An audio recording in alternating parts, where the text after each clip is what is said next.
And so, beloved masters, intimacy, to be deeply and clearly connected. In these times when the word transparency is such a global word, the ability to have intimacy, the willingness, the alignment with yourself, to have into me see. I'm willing to see into myself. And I love myself so well that I am not afraid for you to see into me. Spiritual intimacy, which is something that humanity hasn't really as a collective experienced in lifetimes. The embrace of spirit, it's always been there. It's always been there, but the awareness, the clarity, the revelation is bringing humanity home to that revelation. And that spiritual intimacy, spirit surrounding you, embracing you, loving you, but also spirit within, the inner self, the I am consciousness that allows your personality and your soul self to blend, to have an intimate relationship with yourself.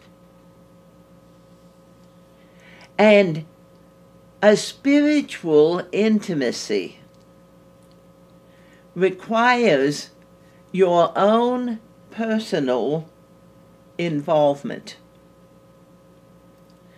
You being there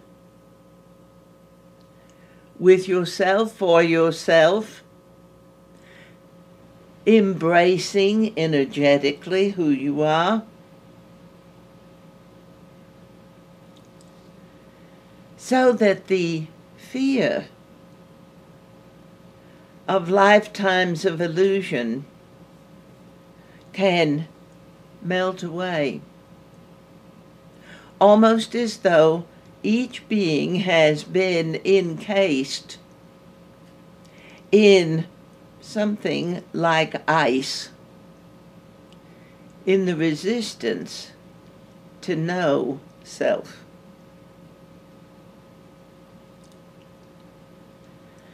So becoming spiritually intimate with yourself is not a logic problem. You don't have to figure it out. In fact, every time you find yourself figuring how to accomplish a spiritual task, it is, beloved Master, consider to figure, to calculate, to plan, to debate, to discuss. We've got to talk about this, and talk about it, and talk about it, and talk about it. And in many ways, that is an energetic equal to building walls in the physical world. I'll wall myself away from the things that I don't like, from the things I fear, from the people I don't know, from what I don't understand. And the illusion has called humanity to avoid themselves. And now Revelation is making the call, that inner call, so much louder. No, no one hears the call to you outside of you. They hear the call to them. But it inspires in the collective a realization there is a call. Spirit is calling each one home to self. Spirit isn't calling you to leave the planet through death or on a spaceship. Spirit is calling you to become intimate with yourself, to feel the love for yourself. Love that doesn't fluctuate. Love that doesn't disappear in a crisis.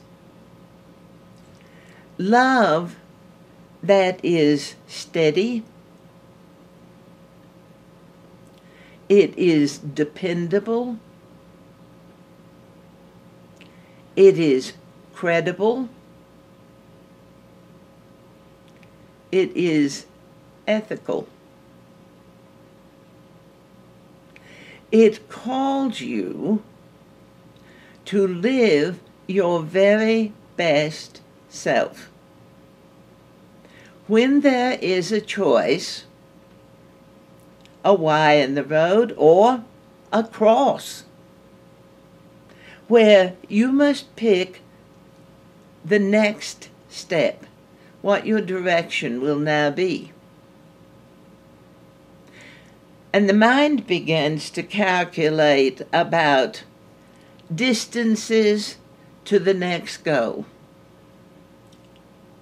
How to take the most direct path, which you see how logic has created highway systems all over the world, where you can absolutely drive across a country like the United States or Canada and never really see much of anything, because the highways take the shortest route and the most interesting, informative, colorful, educational ways of approaching things, more often than not, are rather circuitous. But the mind is in such a hurry to get there, just to get there and find out that now that I am here, I must decide my next step. So, every time you come to a point of choice, the soul self says the apparently easy way is not always the quickest way to get there. It does not always bring the best results. In fact, It takes courage to make the step that, again, one more time, assures you, I love you. Assures you yourself that you yourself loves you. I love you. No matter what. I love you. That intimacy that two human beings will share in a relationship is not only a physical bond. It is the sharing of information, of life stories, of what I am learning, what I am experiencing,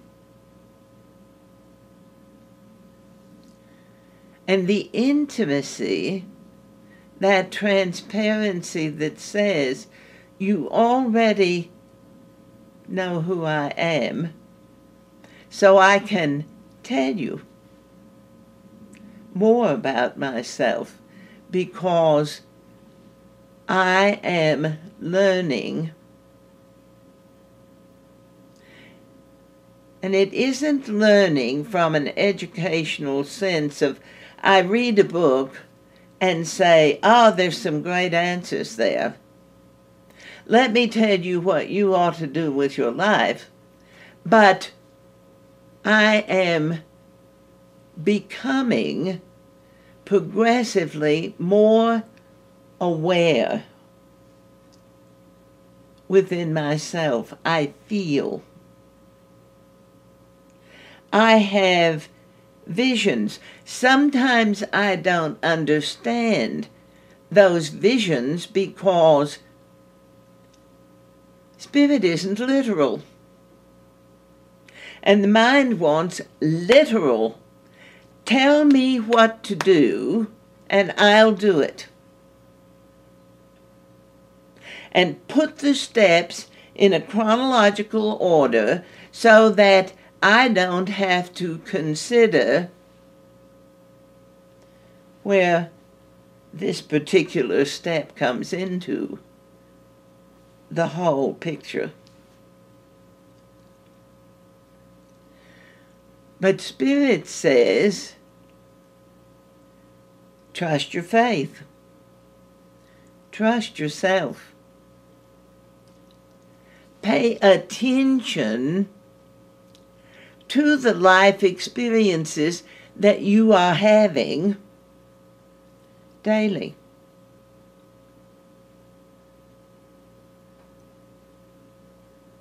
And it isn't hard vision. The world looks at something intensely to get every little detail. Memory work. But Spirit says, feel it. Feel the essence of this experience.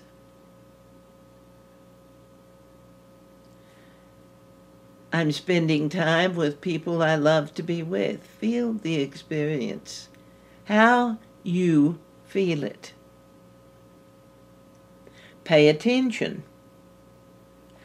I'm spending time with people that I love to be with. Are you worrying about, will this be the last time I will ever have this experience? Or are you committed to the intimacy of the moment?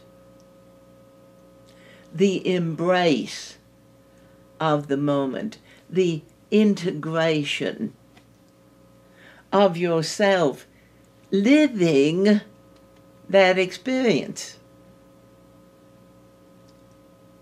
Because you don't really live, never have really lived your life from your head. And now more than ever, your physical senses can potentially cause you to misinterpret things because of the literal way that the mind functions. And the more that revelation is changing everything in the world,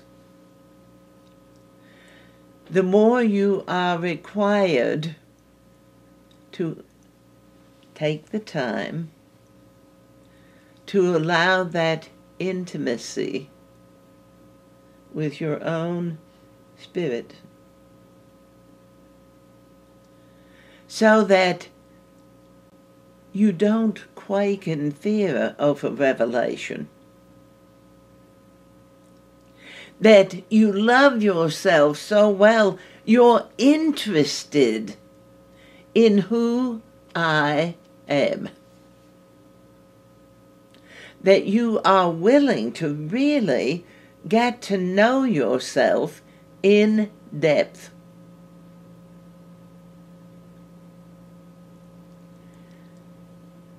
If you are with someone you love, you may study how they move,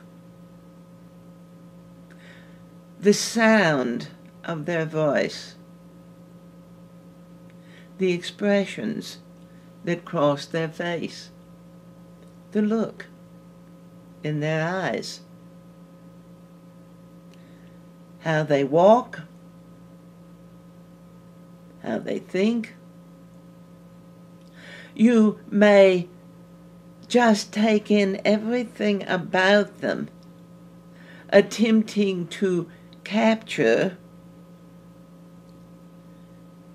that moment so that you can relive it. And now, beloved masters, you are being called to love yourself so well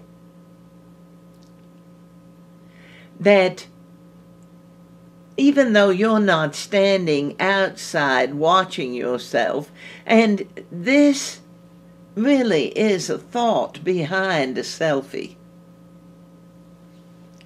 I can't see myself all of the time, so I'll take lots of pictures of myself so that I can see what I'm doing.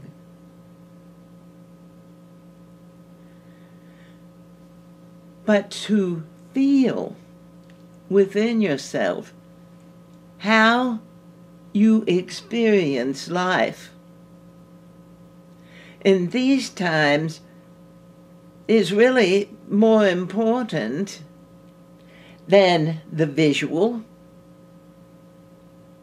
the audio, recordings of a moment, because you are with you 24/7. You are with you awake and asleep. So to know yourself intimately,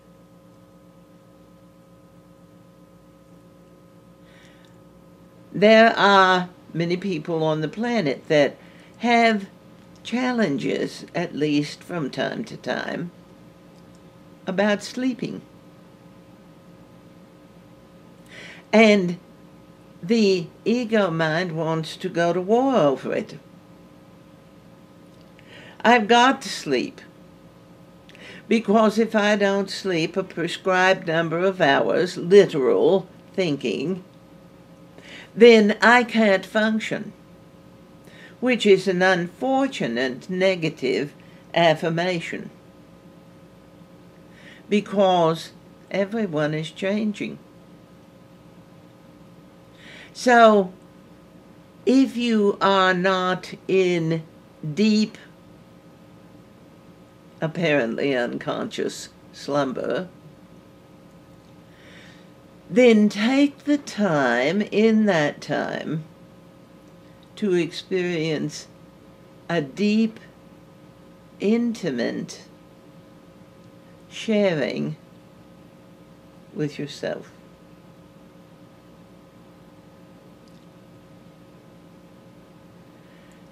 Not, oh, you're afraid, well, I'll join you in the fear. But I have felt fear for so long, and Spirit, now that we are here in this quiet time, in the night when the energy is dedicated to the inner relationship,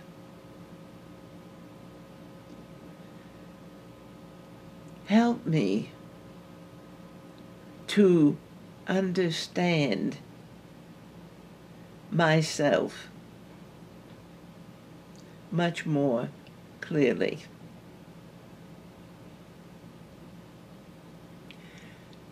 Be aware of how judgment feels. You may sit with a group of people in a bar or a restaurant,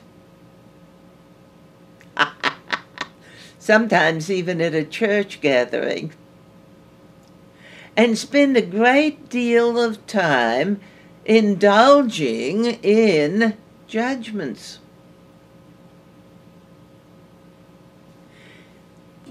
It is the great human pastime. Even though the admonition from the Master Book, which exists in all sacred texts, in some manner or another, judge not, lest ye be judged.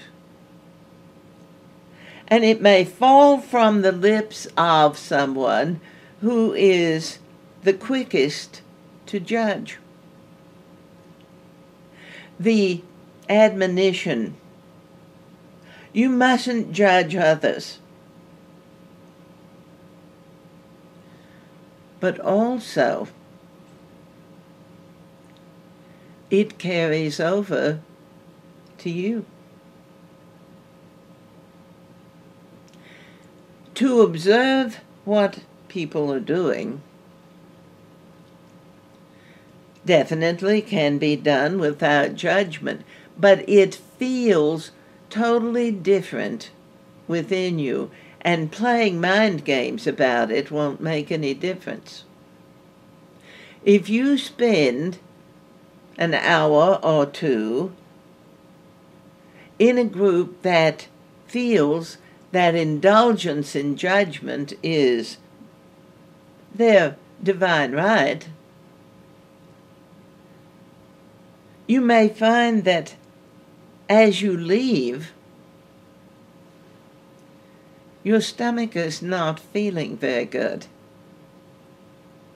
And you may say, bad food. It was a picnic. Something was spoiled. You might say, I drank too much. But the literal mind doesn't want you to put two and two together and realize that spending hours with your mouth full of judgments means that you're probably swallowing a lot of that energy into yourself. Because in the course of judging others, those flickers across the mind a vision of you doing exactly what you're condemning them for. Oh, you wave it away, it's gone.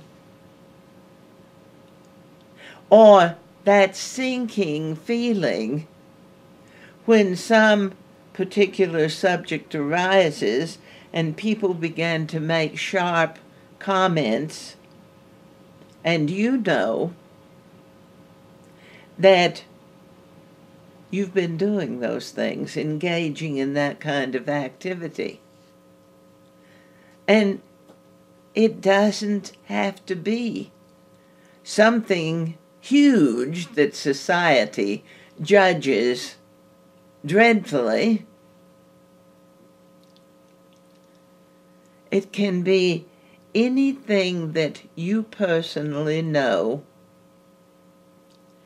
is not good for you.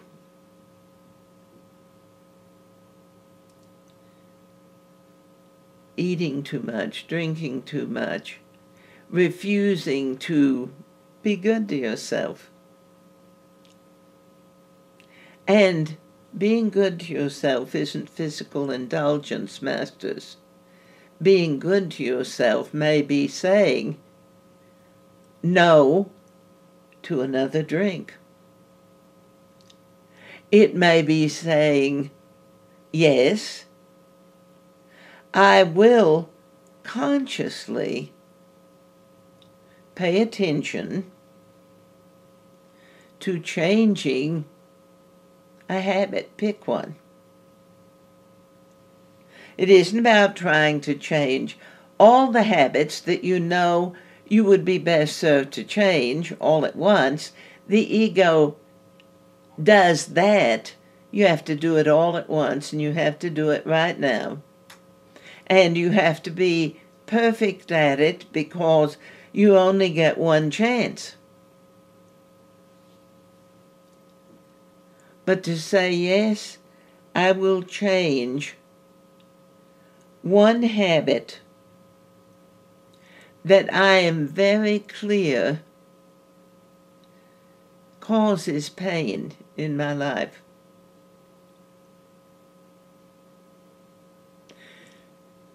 And for many human beings, that would be the indulgence in fear.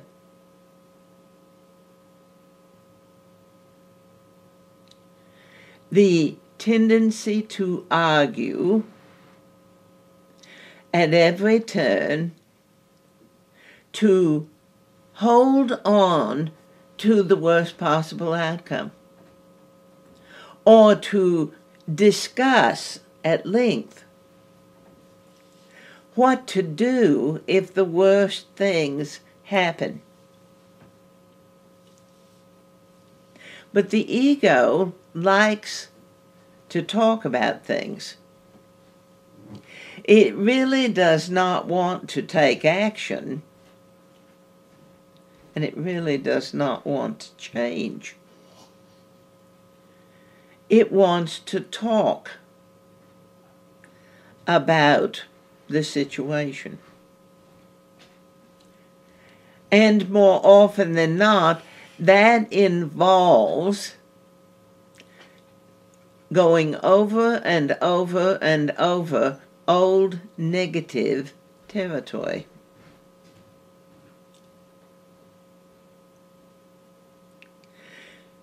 But it's a belief system, a judgment, a thought form, a lineage issue that perpetuates a distance from self. So, beloved masters, to create spiritual intimacy is to become aware of the things that you know, you feel it within yourself.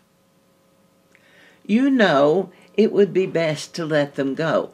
Not you shouldn't be doing this, because that is so parental, it can call an argument in an instant. Even when you say it to yourself.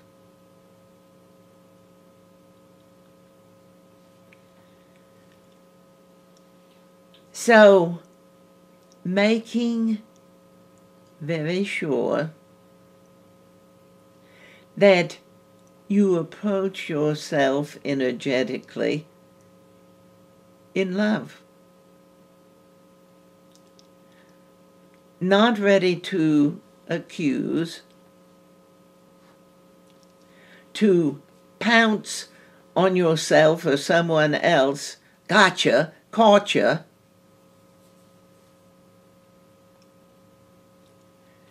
But when you find that you are engaging in those activities that really don't feel good to you, to lovingly consider within yourself, who would I be and how would I feel if I did not persist in these choices? How much closer could I get to myself if I didn't keep doing these things that, the more revelation opens things up, I realize are things that keep me away from myself. They make me mistrust myself. They make me doubt myself. They bring up feelings of abandonment, loneliness, because I miss myself. I miss myself.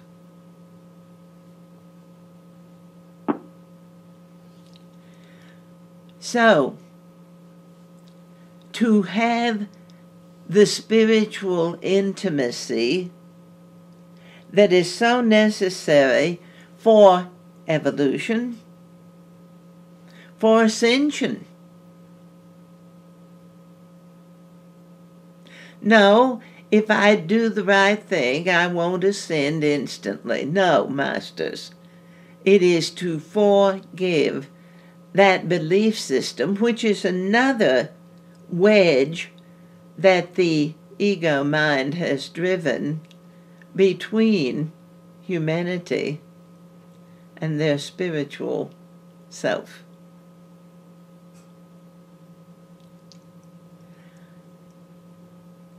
To love yourself deeply. So deeply that you can forgive yourself. Not, I have to think about it. Maybe I'll forgive myself and maybe I won't.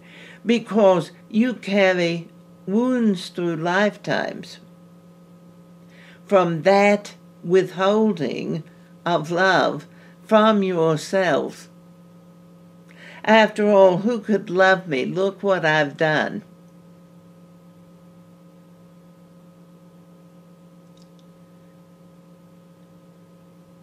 And it is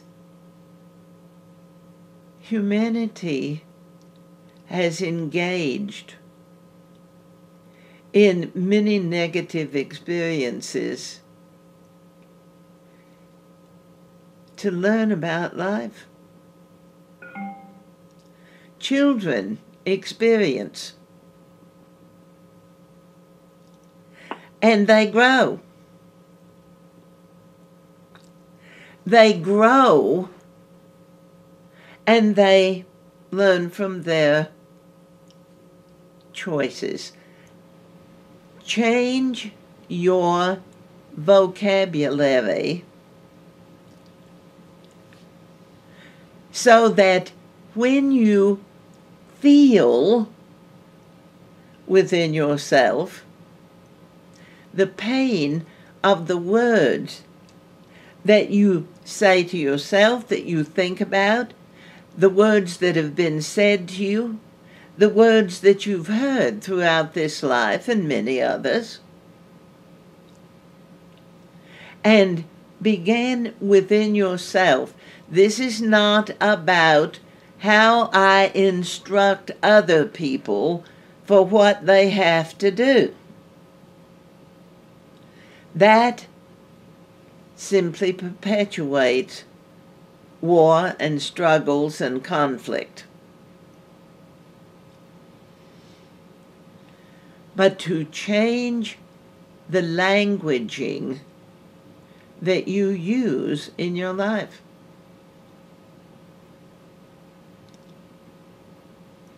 Words like mistakes. And yes, there are a lot of people that will call a child that was not planned a mistake. And when that painful indictment is dropped into the collective consciousness, it causes everyone to back away from themselves a little bit.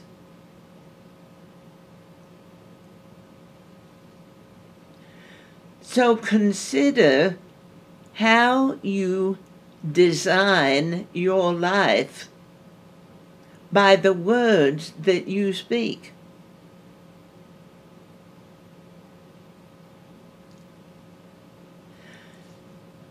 It is an education,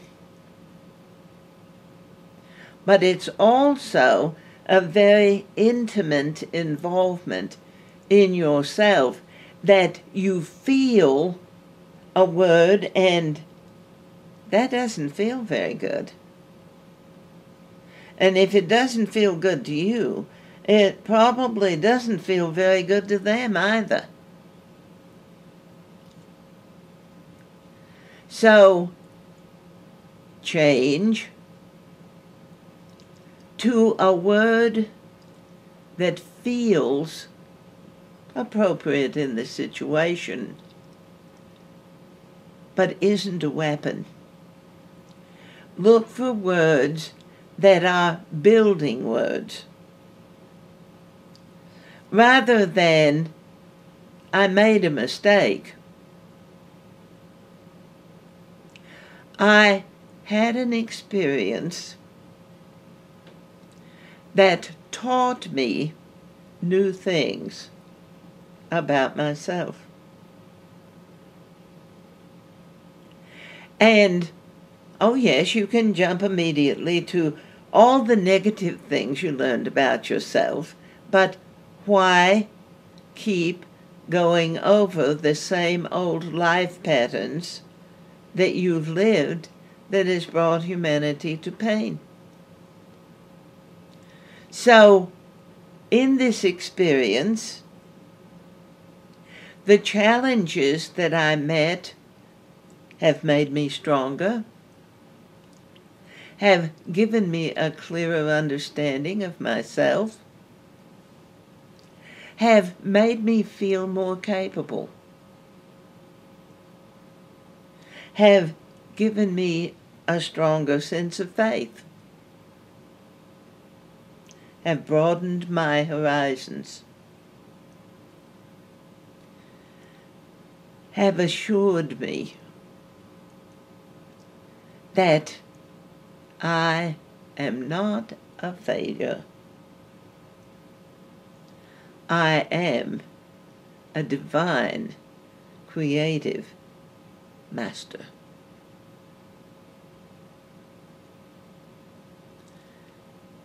Intimate with my spirit. because I'm no longer going to be an absentee parent in my life.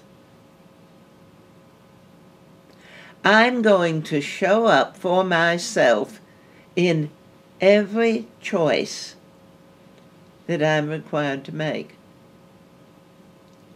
And I use the word parent not because you need to be dictating to yourself all of the time,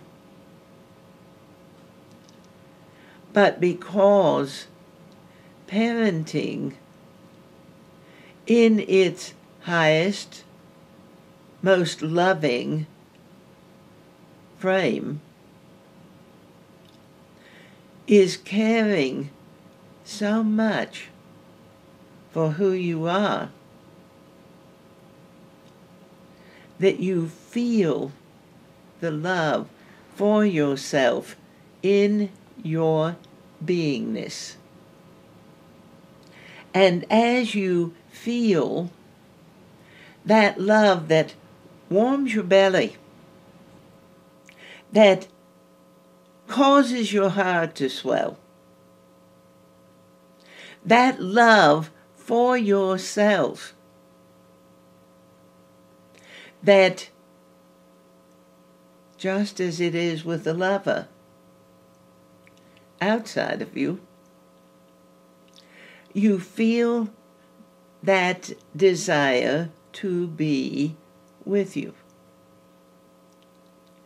rather than avoiding yourself because of all the judgment you hold and all the mistakes you've made and all the failures you've had. Change your vocabulary to words that feel good. Words with depth and words with substance. We're not talking cotton candy and lollipop words. We're not talking milk words. We're talking meat words.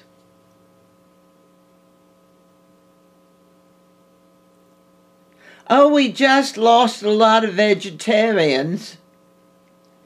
No. I'm talking about words that have substance. Words of power.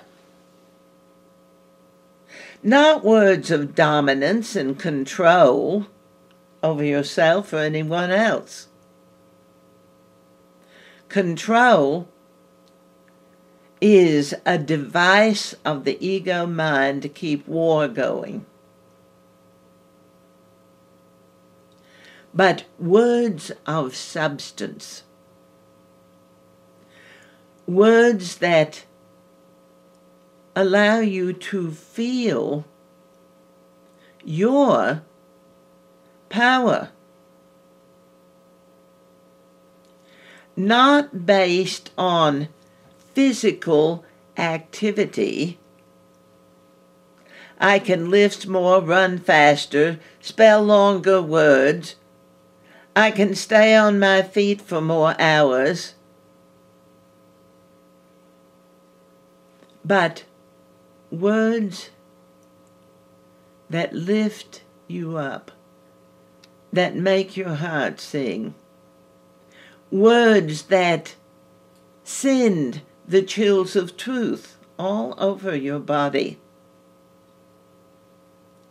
Because when you feel that chill, and it's not just goosebumps on the skin, it is something that moves in the whole of your being, especially in the splenic chakra, the solar plex chakra, and the heart chakra, a radiating of power energy from those places. My God, I am so loved. I had no idea that I could be so loved. And it isn't a love that you have to stand around and wait for someone else to give you. Because the ego will fixate very often on someone who has absolutely no idea how to love themselves. And then the ego says, now, if they don't love you, then you aren't worthy of love.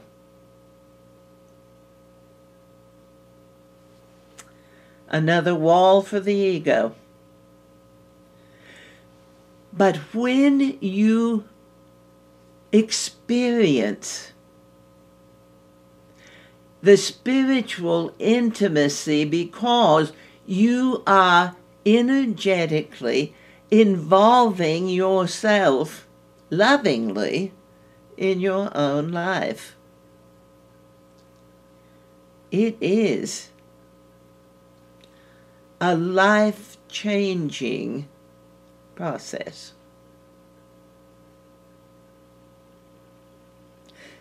It could even be called a game changer, because the more you love yourself, beloved masters, the less the games of illusion are inviting.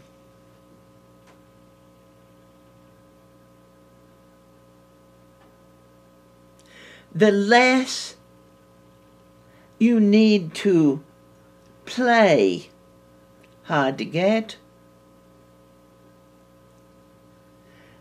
the less you need to distance yourself from yourself or anyone else. The more clearly you understand your own personal boundaries. But boundaries aren't barriers. Boundaries are created by the protective essence of love. This, all around me, is my personal space.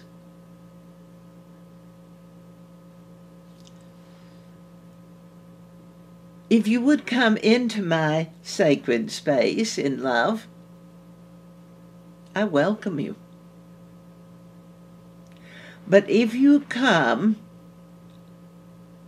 to enter my sacred space with war on your mind, I love you no less. But I love you better over there, outside of my space. And when you've worked out the hostility, and you can come in a willingness to share love, you're welcome. The logical mind makes very rigid rules. You made a mistake, therefore you will never be trustworthy again. It doesn't make any difference what you do with your life. You will never be trustworthy again because you made a mistake. And, masters, you've held it against yourself for lifetimes, and now it is time for you to forgive that judgment that has held you at such a distance from your spiritual self.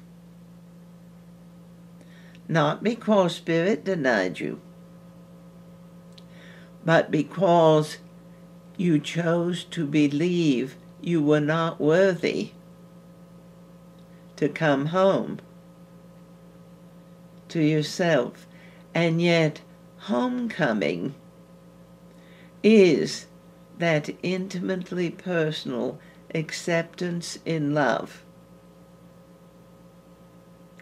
that allows you to realize just how loved you are.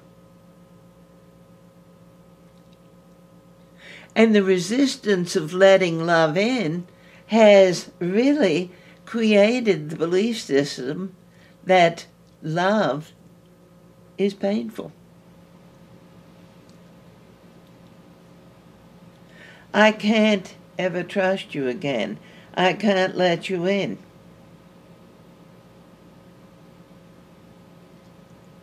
And that is holding millions of people away from this spiritual intimacy. One step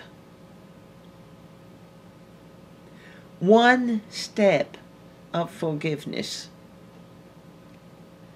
can bring you home. If you are willing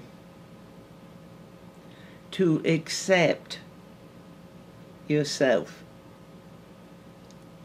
So, love says, take as many steps as you have to get home to yourself. As many steps as you have to come home to yourself. I'll keep coming to you.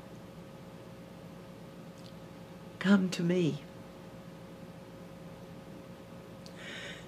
You can stand in front of a mirror and hold your arms out to yourself.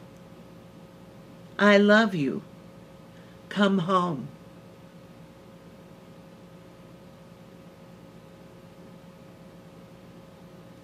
I can't promise perfection, but I can say in love, I am willing to change. Not tiny little baby steps. Ooh, I'm not sure I want to change. Let me take a tiny step. But the steps that are required to bring me home to myself. And as you get comfortable with being at home with yourself, it is so much easier to love others. To take those steps necessary to love them.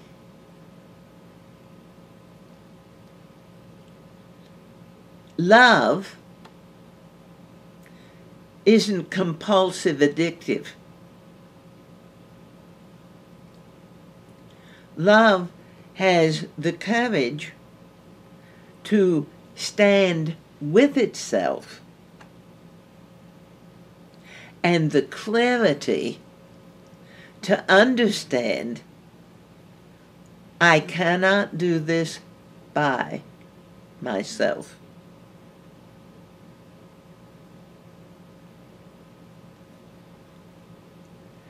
The into me see, the clarity to see myself and be willing to assist in healing the wounds.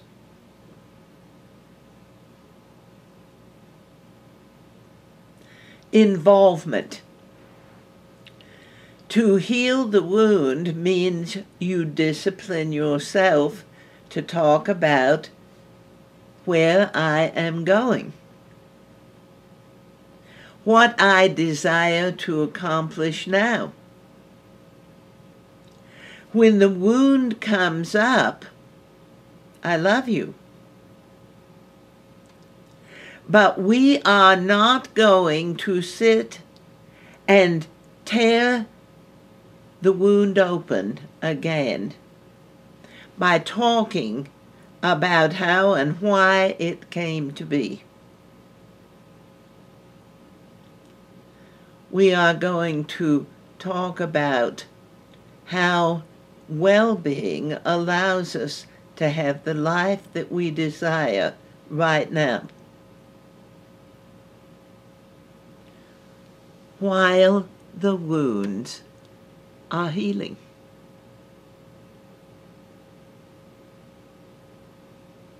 Not when they heal one of these days, or if they heal because they've been there so long,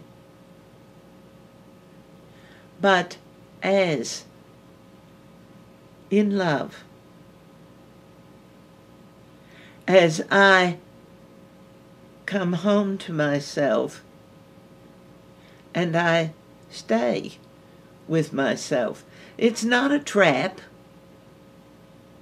I'm so tired of being around myself, I've just got to go somewhere. Go. You'll be waiting when you get there. Because the intimacy with Spirit is very comfortable. If you are still trying to get away from yourself, you're consulting with the ego.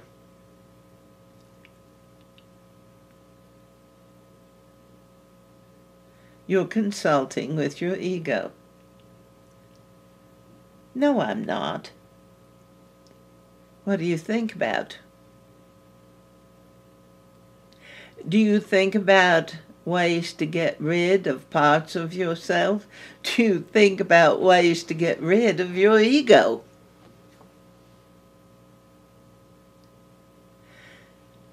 Because spiritual intimacy embraces every bit of you.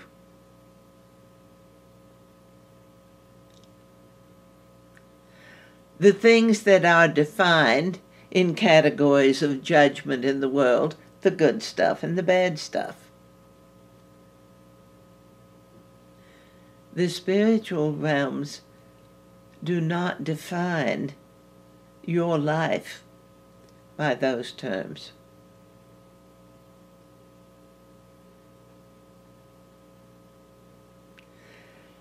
Growth brings challenges. The challenges are not an indictment against your failure to accomplish mastery. In fact, the more that you own your mastery, you may find that there seems to be an onslaught of challenges.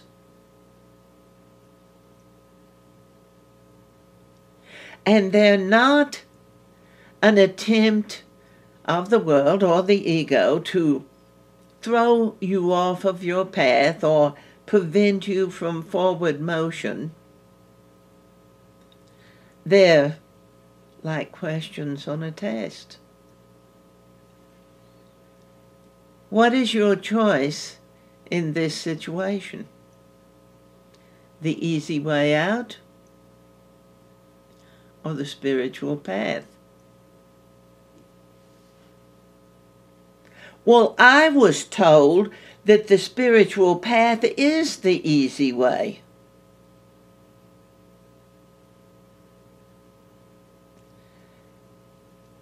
the more you make the choices, sometimes very difficult choices, sometimes choices that are very frightening. But the more you make those choices for the spiritual path, the easier it gets. Because the stronger you get. Spiritual intimacy is extremely empowering. Recognizing energetically that you are there for yourself.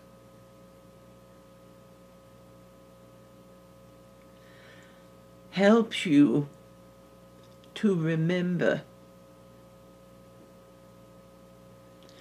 the love of God that created you has never gone anywhere. God has always been there. Why didn't I know it? Because you kept making choices for the easy way out, and the easy way out kept taking you further and further and further away from that intimate spiritual alignment with self. Why didn't I know all of this? Because you kept taking the easy way out. The quick fix. What I was told to do to be a good person. But living in spiritual intimacy with yourself, being involved in your life, not sending the kid to church but not going to church yourself, being intimately spiritually involved with you. And that is called, Masters, living your life. Being active in your own affairs. Not meddling. The ego can meddle. It accuses. Why are you not doing what you were told? So you throw up your hands and you go and you start doing what you think you were told. And the ego says, that's not what you were told. Why aren't you doing what you were told? And so then you want to argue with the ego. But this is what I was told. The ego says, that's not what you were told. Spiritual intimacy helps you to be comfortable, well aligned with your own reference of life, your perspective. But it also allows you the flexibility to listen within and feel, as you are willing, how those old entrenched perspectives simply began to melt away, blow away in the wind. Because the more intimate you are with your soul self, your spiritual self, the greater difference you see in the life that has been waiting right at the tips of your fingers, just beyond the walls, the distances, the fears, the doubts, the judgments that the world game has set in place to prevent that spiritual homecoming. And yet you've heard many lifetimes about the awakening. Here you are. About the homecoming. This is it. About revelation. Oh my God, revelation. And, yes, beloved masters, what you see out there is the crisis of consciousness for the collective mind of everyone indicting first themselves and then everyone else. So as you allow yourself to have that spiritual intimacy with yourself, the need to tell others what they should change, how they should be, what they should do, begins to transmute, transform, and then transcend those old energies of the low road. The places that have kept people in hell in their separation from themselves, from God, from others. So the spiritual intimacy with yourself as the masks of blindness of the illusion are taken away. And you see so much clearer, not with the distortion of your physical orbs, but to see without the judgments of the world. To hear, but not just the sounds that the physical ears take in, words, noise, chaos, but in the stillness within yourself, the clarity of words, the energy of the words that you use to define your life.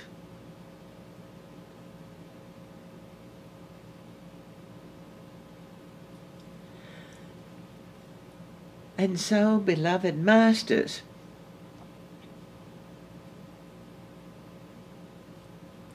the ego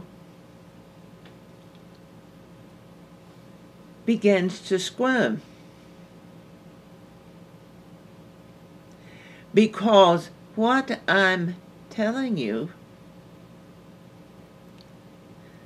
is simple enough, straightforward enough, clear enough, that the ego is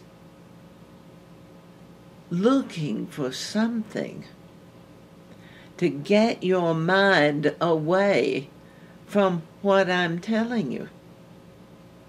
Perhaps the ego will just say, well, it sounds good, but I've done that. Have you really? Once? But I did it. I did it once and it didn't work. Really? If it didn't work, why does it make you so uncomfortable to hear about it again? Because these words speak to your spirit, to your soul, and that call, the Bible calls it being ready to go when the Master calls. And the logical mind has led humanity to believe that the Master was Buddha or Jesus or Confucius or any of the other avatars or prophets or bringers of new spiritual information. But the mind has led you away from the realization that this is the time and you're hearing the call and the Master is you.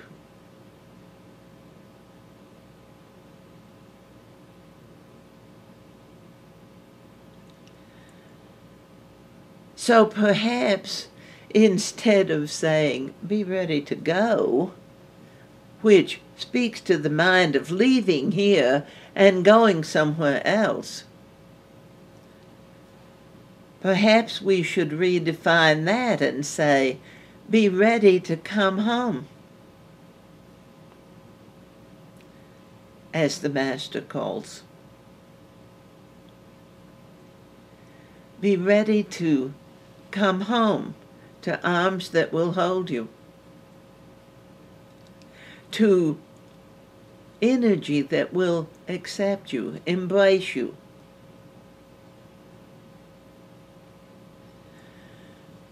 to wisdom that will inform you, to courage that will sustain you.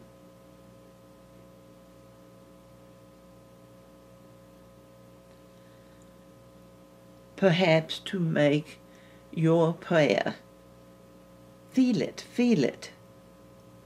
God, grant me the courage to change the things I can. The serenity, serenity. That's a lovely idea, serenity. It's a lot like peace. It's a concept, right? No. It's a life experience when you allow it. God grant me the serenity to accept the things I cannot change. There goes control.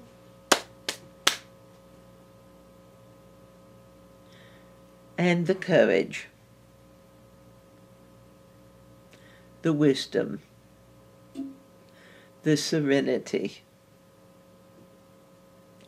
to know the difference. The courage to change myself.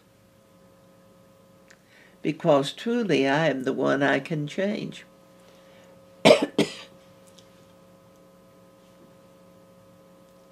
The serenity, the peace that comes when I'm not warring with the whole world attempting to change them first.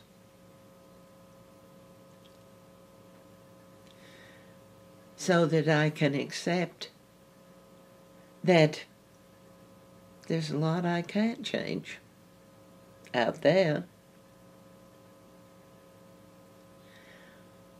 But as I accept the wisdom to know the difference, then I make strong choices for spiritual intimacy, which allows me to feel the courage to change myself even more clearly, to recognize the serenity as something I've been looking for out there by trying to change them.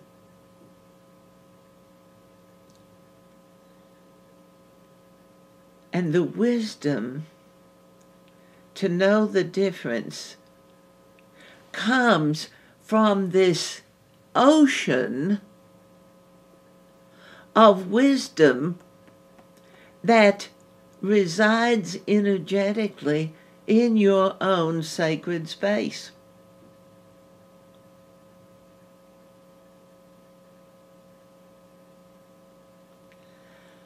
So, spiritual intimacy requires your involvement in your life. And it takes discipline that you have not even been taught. Oh, it's a tool in the Master's toolbox of virtues, discipline. Before you tell them what they've got to do, consider, how do I respond when someone tells me what I've got to do when I didn't ask?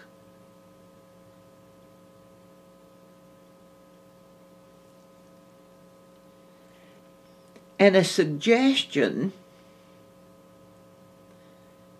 has a very different energy to an order.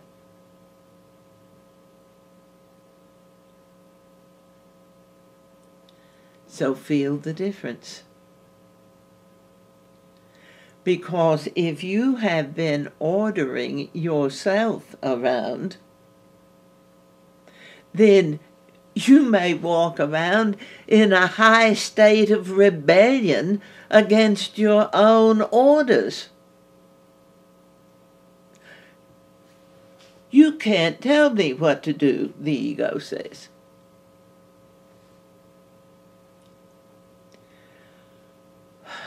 But as you listen to Spirit, it isn't just words, words, and more words. You can feel the potential of what Spirit offers.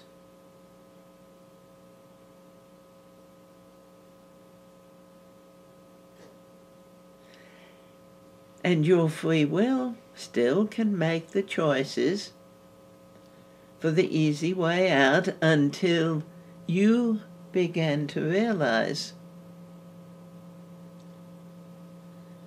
that you miss yourself. And the reason you're not there with yourself is because of rebellion, resistance.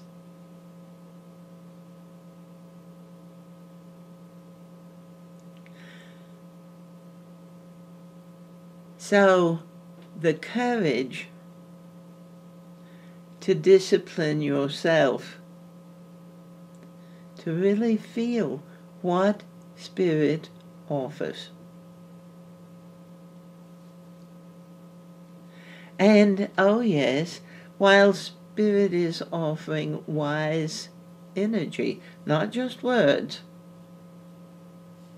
but the feeling of taking this direction and the feeling of taking that one. And the ego says, don't listen. And the ego says, let's talk about your victimization. Let's talk about how they get everything and you don't get anything.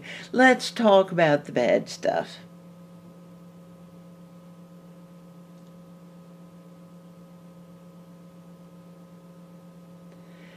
And since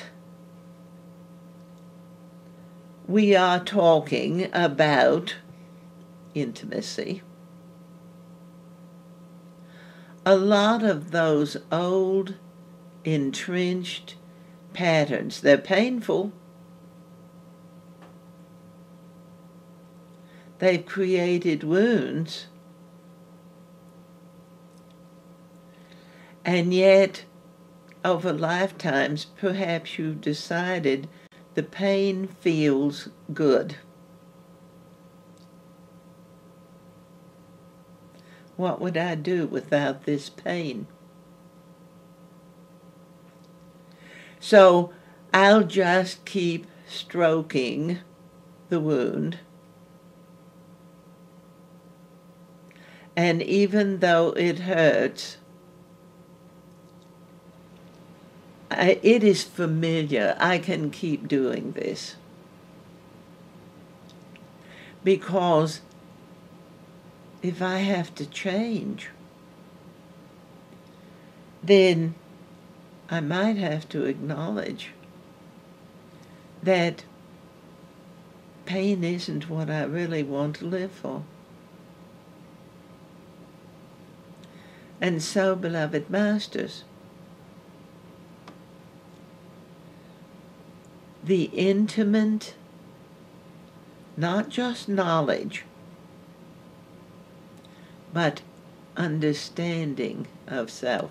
The ego mind uses knowledge and understanding interchangeably, just as it uses love and lust interchangeably. But knowledge is an idea. It's a concept. It's a theory. It's information. But until it is applied, there isn't a clarity of how that knowledge is going to serve your life. So wisdom is the experience of what the knowledge has brought you.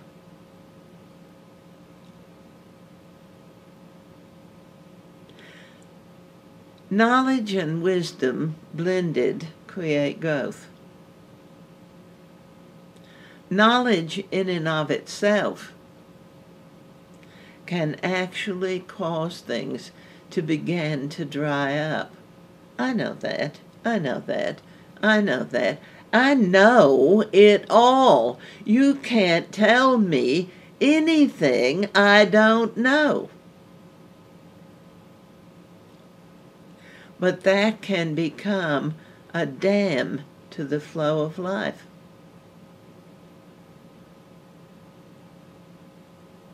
Because the flow of life is the experience that the knowledge can feed. But if the knowledge is held to be more important than the experience of life and the growth it brings and the unlimited potentials that await, then knowledge can begin to suck the juices out of life. Because I know that is a wall. And I know that, and I know that, and I know that. I did it once. so I know all about it.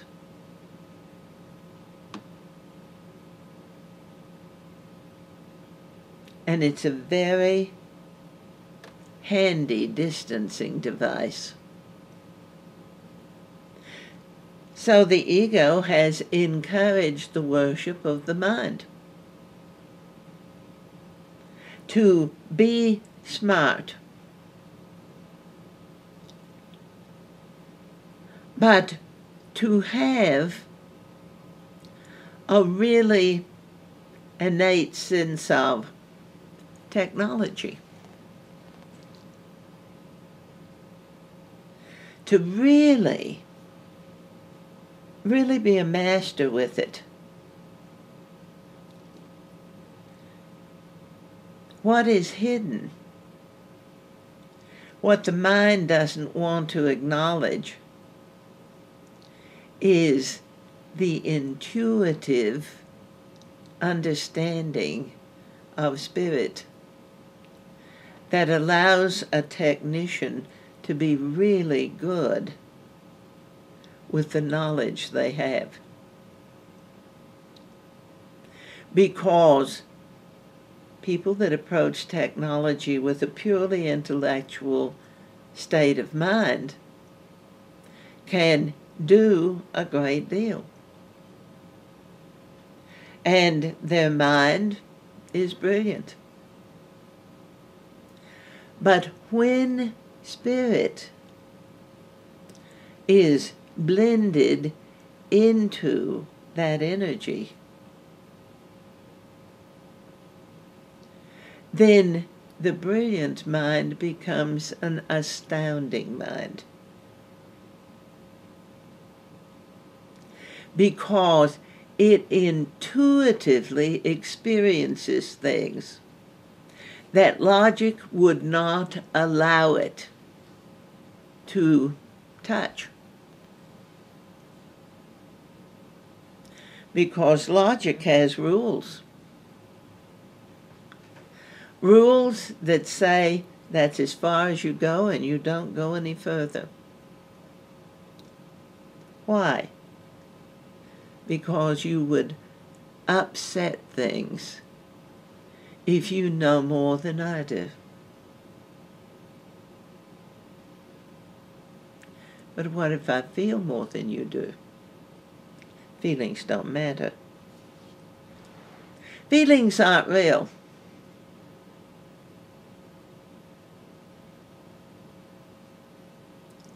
Emotional reaction is a part of the illusion. Spiritual intimacy transmutes reaction, war games. How could you do this to me? To a higher consciousness of feeling the real things within you and in life. Feelings help you remember the God-given gifts of all the senses, including the sixth one, which brings the other five connected with the purely physical plane together.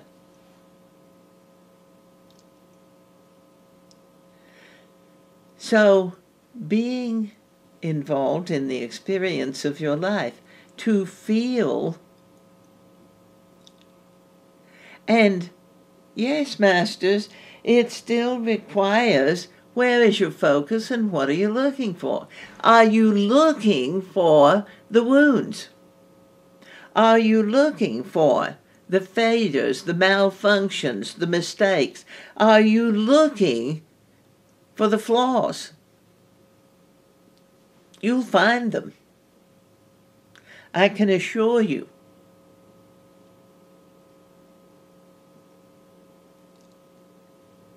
But you'll miss a lot of the things you were hoping to find. Because if your focus is on the downside of life, you'll find it.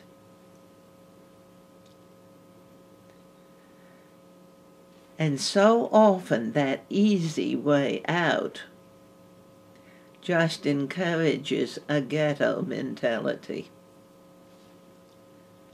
I'm a victim, everything's wrong, it's all bad, they owe me. But they don't. Because each one is a master. And each one has free will. And each one at each step has the choice between the easy way out and that feeling that may be disturbing in the moment, it may be frightening, because there is that innate understanding that if I take this step, I can never go back. If I make the step for my spiritual evolution, honestly, life will get easier. But that's why the Spirit calls in love, come and find this, and why the ego says, you really don't want to make that step. Just stay here in the old, heavy, limited, wounded ways, because Spirit doesn't really have the answer. So it takes the courage to take the step that makes the change that you can make. Sometimes you don't have an answer. That isn't a weakness, a flaw. It isn't something wrong with you. It has to do with timing. But if you don't know the answer, the courage to say, I don't have an answer for that right now,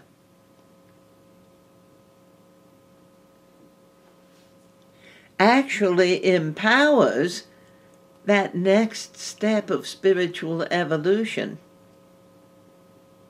It's a contribution to the cause, so that when the time comes and the choice really is clear, that you will have that courage to make that step, to take that change, to become more, to be more involved in your own life, more in love with yourself, more courageous to let love in.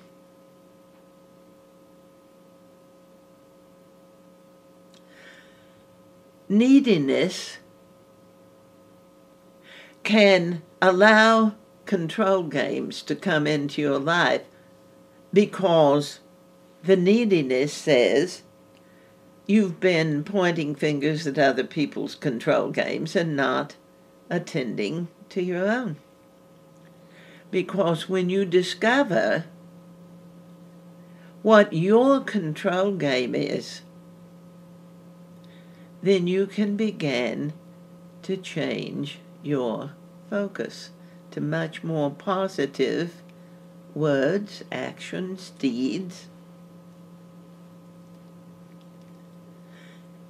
And as you get clear how different it feels when you're not playing control games,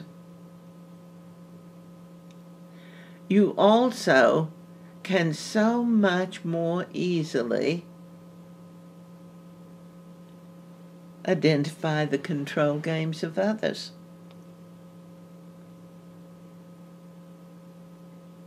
And you can courageously overcome the parental need to point out to them, this is your control game and you need to stop that.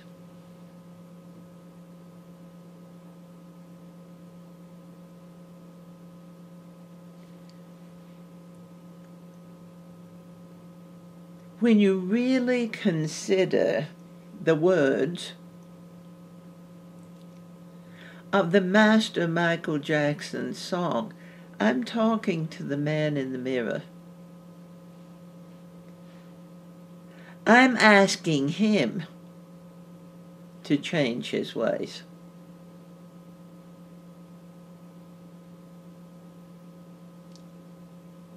So everyone goes around looking at all the mirrors outside of themselves and asking each one to change their ways. This is what you need to choose and change. This is what you must change and go in a different direction. This is how you need to change. But the spiritual intimacy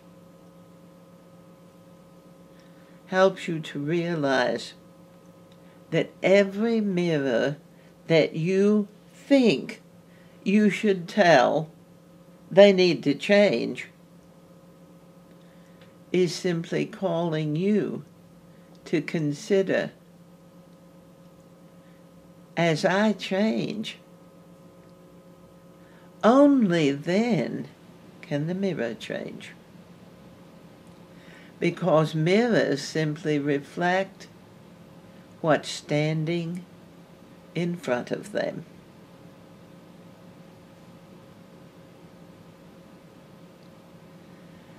Do you bring out the best in the mirrors around you?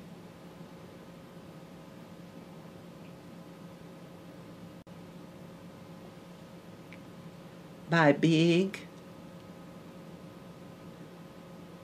intimately involved in crafting a life that you love.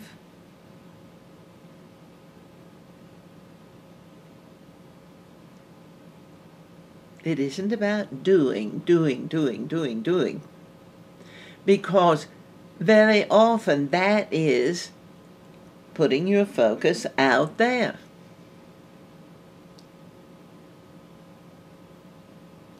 Keeping your energy where you are, right here, right now.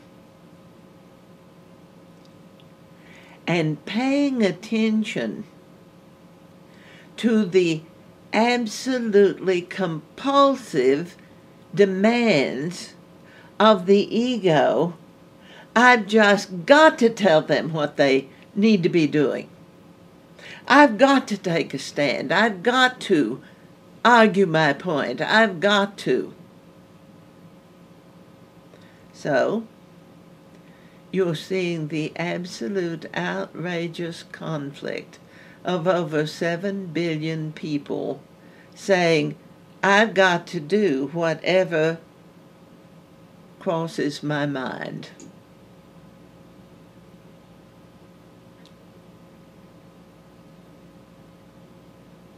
I can't not say what I feel, but it isn't a feeling if it's a reaction.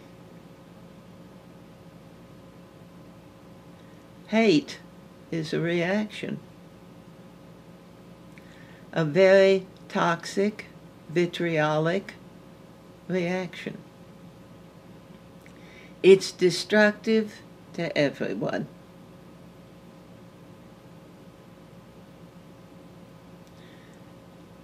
Keeping yourself small out of the fear of change, because change will liberate you. Change will make you larger.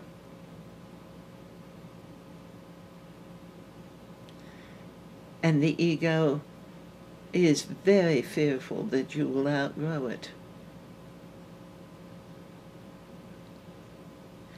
So in that spiritual intimacy It is including the ego child.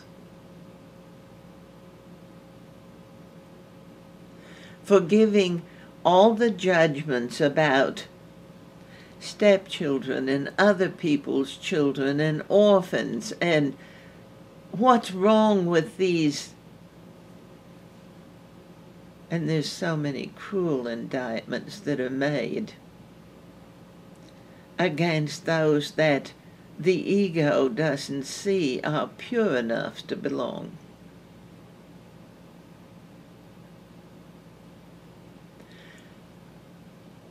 So the deepest level of healing in the spiritual intimacy is to love your own humanity so that you are available to that spiritual intimacy as the next level of human evolution is moving into place, being, living, experiencing, creating. I am a spiritual human. And there are people who get so reactive over being called a human. Don't call me that.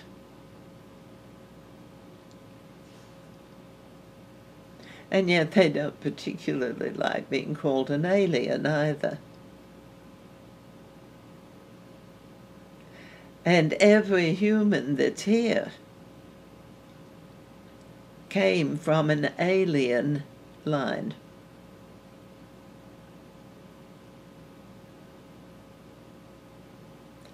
Everyone that inhabited Earth came from somewhere else. There is no original human.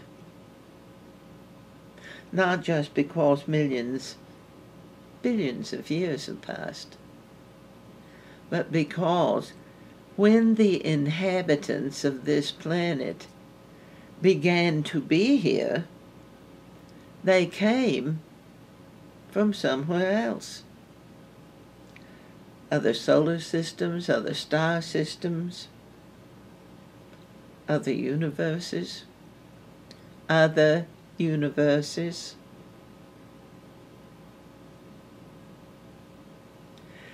The spiritual intimacy allows you to realize, not to be forced to accept something that you don't believe, but to realize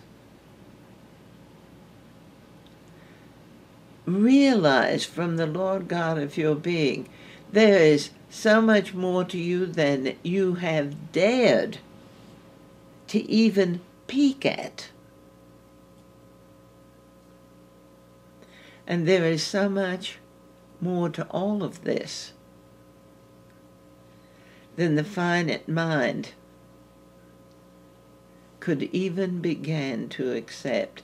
That's why the integration of mind and spirit in these times is so vitally important. Because spirit doesn't attempt to annihilate the mind. Spirit integrates it. But the mind would absolutely love, if that's what you could call it, to annihilate the human recognition there is something greater than I am. The mind wants to set up its own system and be the God on the throne of the religion of mental worship.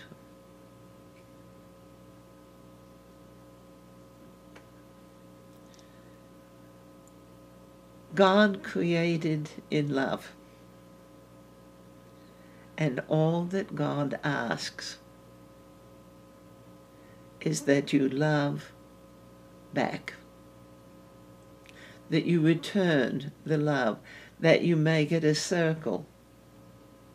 God's love to you and your love to God. By whatever name you call God, even if you swear there isn't one.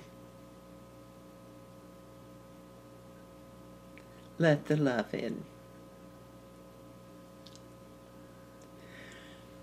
Participate. Be involved in your life. Not thinking, what do I need to do, what do I need to do, what do I need to do? Eliminate that affirmation. If you need it, you won't let it happen. And doing is an expression of outer activity. Divorced from the inner choices. Do what you're told and don't ask questions. Or, as one of the control games goes, ask questions, ask questions, ask questions, ask questions, but don't listen to the answers. Just ask another question. Don't give the answer time to come, to become integrated, to be even considered. Just ask another question. That keeps people at a distance. That denies into me see. Because if I'm firing off questions from behind the facades of my need to know, I'm not going to let anyone get close to me.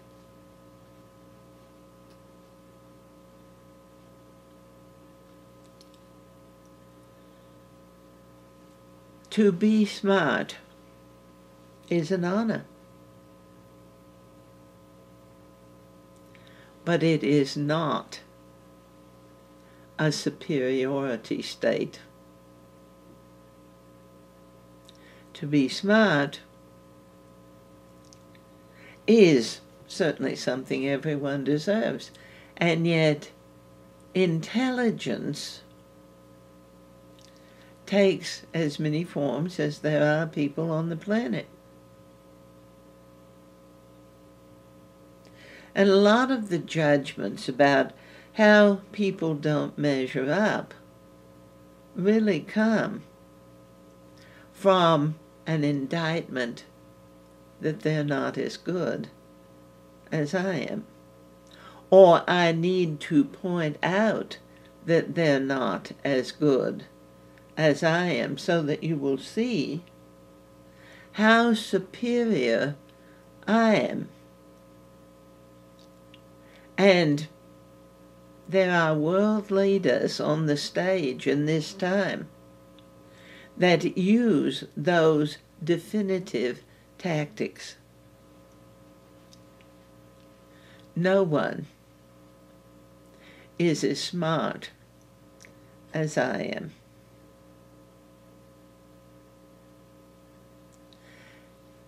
And revelation is stripping away the blindfold, the mask,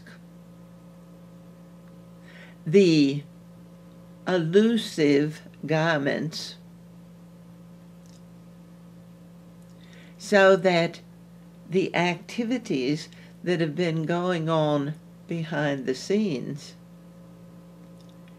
are more and more and more out in the open. When we say there's no hiding place down here, there isn't. But it isn't to call the fingers of judgment pointing. It is to begin to appreciate by spiritual intimacy and being involved enough to really know yourself. I am beloved. I am beloved as I am. And by my free will, I get to make the changes with the companionship and guidance of my soul, rather than the condemnations, criticisms, and cries to war that the ego mind is constantly issuing.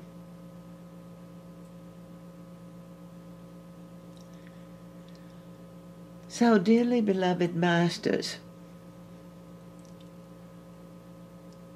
there is peace within you. You are simply required to be with yourself, to make the inner journey to find it. And when you find that peace within yourself, it colors everything in your world beautifully. It allows you right here, right now, where you are, to color your future beautiful. But you don't have to go out there to the future. You color it here. And as it comes to you, it slips into those colors. And as it manifests right here, right now, where you are, now becomes now, becomes now, becomes now. As it manifests right here where you are, it will be brighter, more beautiful colors than you have seen before. Because as it comes to you, this time you're willing to embrace it, to accept it, to own it.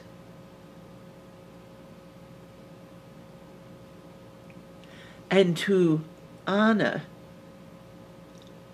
that as a divine creative master,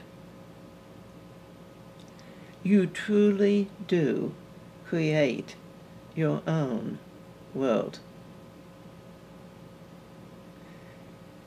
Not out there in combat and conflict and chaos, but here, in the places of spiritual intimacy.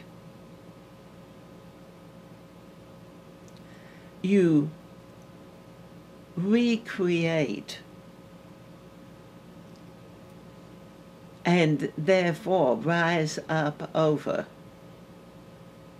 how you have thought life was for lifetimes. And so it is, beloved masters, live the love. Experience it, be involved in it. Appreciate yourself. That doesn't mean there's nothing to change. It simply means that the experience of change will become a much more delightful, even pursuable pastime. I can hardly wait to see what God is going to bring me as I am open and receptive to accept it. And to appreciate the changes